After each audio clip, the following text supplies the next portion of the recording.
Jai Hind. In this video, we will see the geographical region of Ukraine through the map so that we may understand the conflict between Ukraine and Russia. Let us see. Ukraine की boundary को पहले हम समझ लेते हैं। Ukraine जो है वो यहाँ से लेकर के ऐसे यहाँ तक रूस को टच करता है, फिर यहाँ से लेकर के ये एजोव सागर को, फिर यहाँ से लेकर के यहाँ काला सागर को पूरा टच करता है, फिर यहाँ से लेकर के यहाँ तक रोमानिया, और ये पूरा यहाँ तक मालडोवा, और इधर भी रोमानिया, और यहाँ हंगरी, स्लोवाकिया, इधर पोलैंड, फिर इधर बेलारूस। तो ये इसका रहा लोकेशन। तो हम इसको समझ लेते हैं। कभी कभी एग्ज़ाम में ये पूछ लेगा, मान लीजिए यूक्रेन की बाउंड्री कंट्रीज़ के बारे में पूछ लिया, तो हम इसको मैप के माध्यम समझ लेंगे, फिर हम आपको लिख के दिखाएंगे। यूक्रेन जो है ये यूरोप महाद्वीप में स्थित है और इसकी जो राजधानी है वो है कीव, और यूक्रेन के पूर्व में रूस स्थित है। वो यहाँ से लेकर के यहाँ तक इसके बाउंड्री को टच करता है। तो इस बाउंड्री को टच करता है यहाँ से लेकर यहाँ तक रसिया, और रसिया की राजधानी मास्को है। और उत्तर में बेलारूस को टच करता है, वो यहाँ से लेकर के यहाँ तक, और इसकी राजधानी मिन्स्क है। और पश्चिम में देखें तो पश्चिम में 3 कंट्री टच करती है, वो है पोलैंड, स्लोवाकिया, हंगरी। पोलैंड की राजधानी वार्सा, स्लोवाकिया की राजधानी ब्रातिस्लावा, एंड हंगरी की राजधानी बुडापेस्ट। और अगर हम दक्षिण पश्चिम में जाएं तो दक्षिण पश्चिम में 2 देश टच करते हैं, वो एक है रोमानिया और एक है मालडोवा। तो मालडोवा की राजधानी है चिसनाऊ, और एक रोमानिया की राजधानी है बुखारेस्ट। तो मालडोवा की राजधानी है चिसनाऊ एंड रोमानिया की राजधानी है बुखारेस्ट। तो दक्षिण पश्चिम में 2 देश टच करते हैं, वो है रोमानिया और मालडोवा। और अगर हम इधर इसके एकदम दक्षिण पश्चिम में आ जाएं, दक्षिण पूर्व में अगर आए हम, क्योंकि ये यहाँ पर स्थित है, दक्षिण और पूर्व को लिया जाए क्योंकि पूर्व की साइड में स्थित है। तो इधर दक्षिण और पूर्व में अगर हम लें तो दक्षिण पूर्व में इधर ये काला सागर स्थित है, जो यहाँ से लेकर के यहाँ तक स्थित है। तो याद रखे रहेंगे। तो यूक्रेन के दक्षिण पश्चिम में काला सागर और एजोव सागर स्थित है।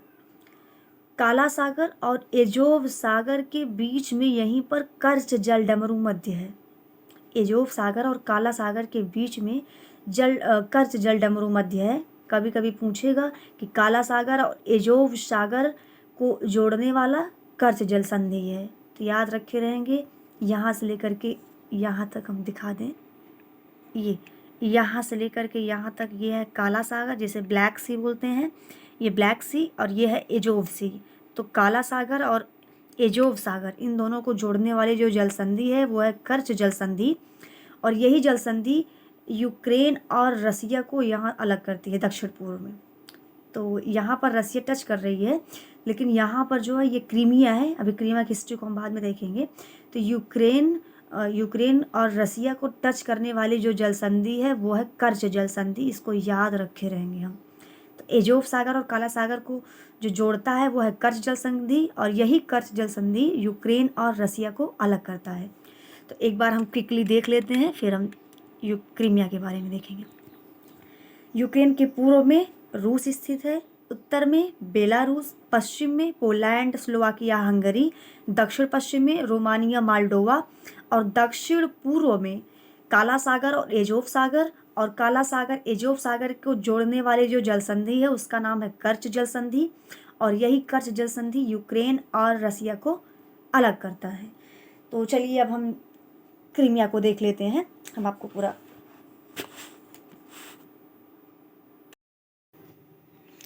चलिए हम एक बार देख लें। वैसे यूक्रेन ये यूरोप महाद्वीप में स्थित है। इसकी राजधानी कीव है। इसका जो गठन हुआ है वो 24 अगस्त 1991 को हुआ है। इसके गठन के बारे में थोड़ी सी जानकारी हम बता दें आपको। ये जो यूक्रेन है, ये USSR का पार्ट है, जिसे हम सोवियत संघ बोलते थे। तो सोवियत संघ का ही एक भाग है यूक्रेन। ये 1945 से लेकर के 1991 के बीच शीत युद्ध चल रहा था। उस शीत युद्ध में 2 महाशक्तियों के बीच वो शीत युद्ध हुआ था। एक अमेरिका का था और एक रशिया का भाग था। तो रसिया को हम पहले यूएसएसआर बोलते थे, जिसे हम सोवियत संघ बोलते हैं। तो सोवियत संघ 1991 में जब शीत युद्ध समाप्त हुआ, तो शीत युद्ध के समाप्त हो जाने के बाद ये सोवियत संघ 15 देशों में टूट गया। तो जो 15 देशों में टूटा, तो उसी का एक भाग है यूक्रेन। तो इसीलिए इसका गठन जो है वो 24 अगस्त 1991 को हुआ था। इसके बारे में हमने पिछली वीडियो में बताया है, इसका लिंक आपको डिस्क्रिप्शन बॉक्स में मिल जाएगा, हमें फिर से बता दे रहे हैं। तो और इसकी जो मुद्रा है, करेंसी, वह है रिबनिया। और इसका जो क्षेत्रफल है वो 6,03,628 वर्ग किलोमीटर।